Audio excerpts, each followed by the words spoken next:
सत्य नाम सागर भयो, भयो जीवन के सार। बिना नाम हंसा संतो, कैसे उतरी हो पार।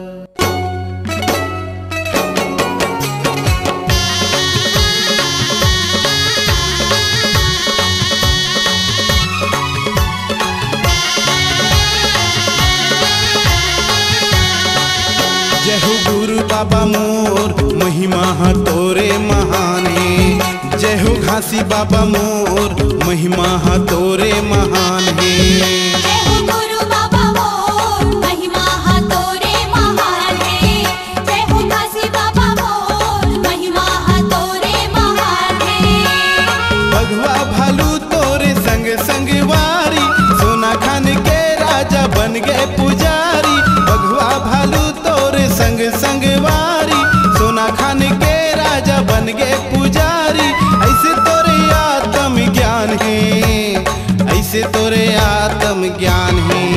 जय हो गुरु बाबा मोर, महिमा तोरे महान है। जय हो घासी बाबा मोर, महिमा तोरे महान है।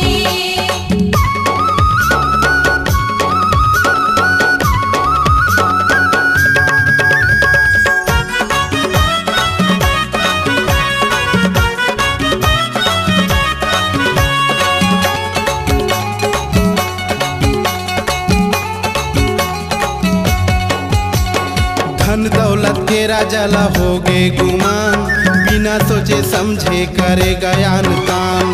देखे सतपुरुष के भारी परमान, कतको से न पर जा मन जपे सतनाम।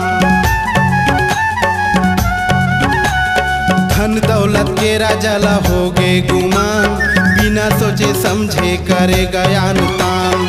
देखे सतपुरुष के भारी परमान, कतको से न पर जा मन जपे सतनाम। देखे नहीं सके राजा के आँखी मगड़ गए, सिपाही लगे है घासी लाला न पकड़ के। देखे नहीं सके राजा के आँखी मगड़ गए, सिपाही लगे है घासी लाला न पकड़ के। माटी माँ मिलत मोर शान है, माटी माँ मिलत मोर शान है। जय हो गुरु बाबा मोर, महिमा तोरे महान है। जय हो घासी बाबा मोर, महिमा तोरे महान है।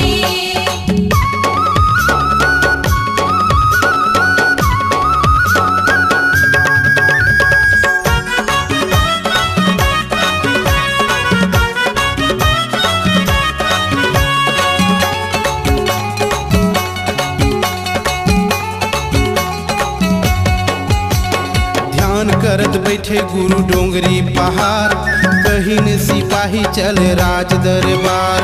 भेजत हवा मोर बदला चेला को दुदास, ठीक करही पागल हाथी के उदबास।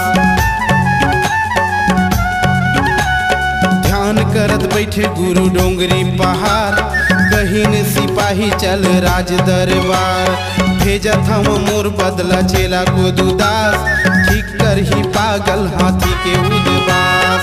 कहे सतनाम को दुए रावत के कान मां, ठीक हो गे छिन भर मां सुनते गुरु नाम ला। कहे सतनाम को दुए रावत के कान मां, ठीक हो गे छिन भर मां सुनते गुरु नाम ला। फेल हो गे राजा अपन चाल में, फेल हो गे राजा अपन चाल में। जय हो गुरु बाबा मोर, महिमा तोरे महान है। जय हो घासी बाबा मोर, महिमा तोरे महान है। जय हो गुरु बाबा मोर, महिमा तोरे महान है। जय हो घासी बाबा मोर, महिमा तोरे महान है। बघवा भालू तोरे संग संग वारी, सोना खान के राजा बन गए पुजारी। बघवा भालू तोरे संग संग